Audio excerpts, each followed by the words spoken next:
The study abroad trip to Ireland didn't start when we landed in Dublin or when we boarded the flight in Chicago. It didn't start the night before we left as I rushed to pack everything, or even the first day of the semester when the class held its first meeting.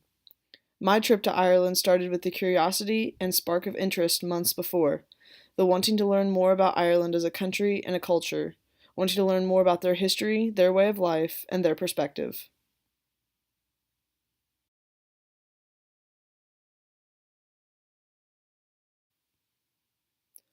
Looking at different cultures, people tend to only see the differences, the little things that set each of us apart from one another. This trip brought many cultural differences, I won't try telling you otherwise, but what it made me notice even more are the similarities. As cliche as it sounds, I found myself looking deeper than the surface level and being able to see Irish people for who they were people. A person with a life and a family and a story. People with hopes and dreams, inspiring people, dedicated people, hardworking and kind hearted people. People that this world needs more of, despite all of their differences.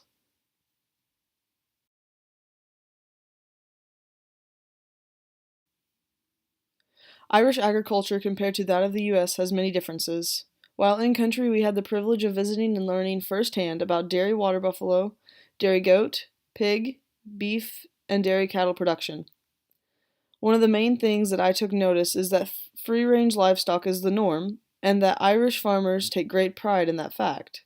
They are not afraid to give you information or opinions about their sector of the industry, and they are some of the most knowledgeable people to hold conversations with.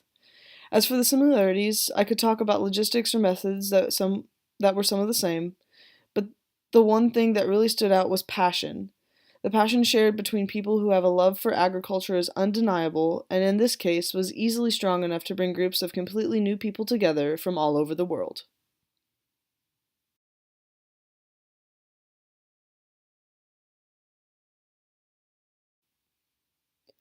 Ireland is rich in religious history, and with religion being a founding concept of almost every country found today, Ireland's history is woven within all the others.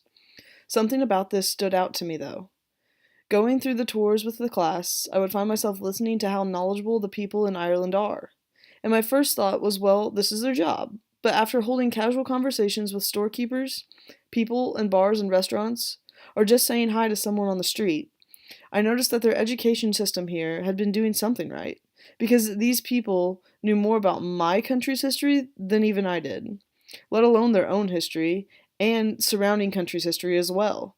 These people were not only incredibly smart, but extremely up to date on current events and leading world problems. It was an eye opening realization and one that I know will stick with me for a long time, changing my perspective towards and having a higher respect level of foreign country education systems.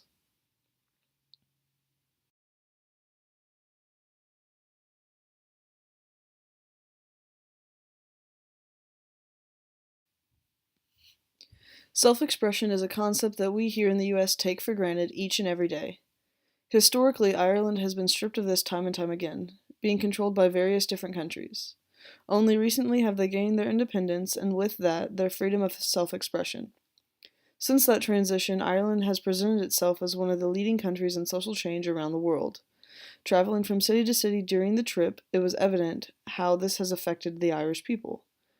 One example that continued to show was the doors to people's homes, specifically in the cities. The doors are an easy way for Irish to express themselves, so they paint them in bright colors or with decorative designs or a combination of both. This was something completely new to me and something that stuck with me since day one in Dublin.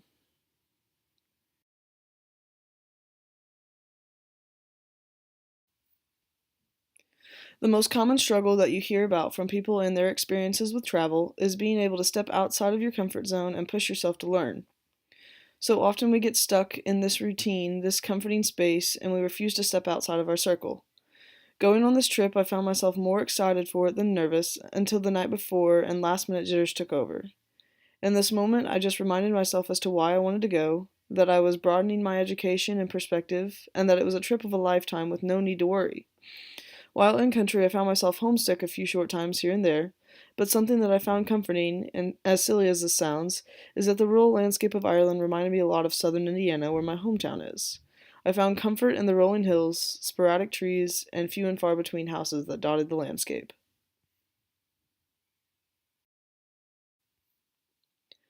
This trip as a whole brought a new outlook for me within cultural differences, seeing people for who they are without judgments and traveling with an open mindset and embracing personality. Now, the only question I have left is one to ask yourself. Are you willing to step outside of your comfort zone to learn something new?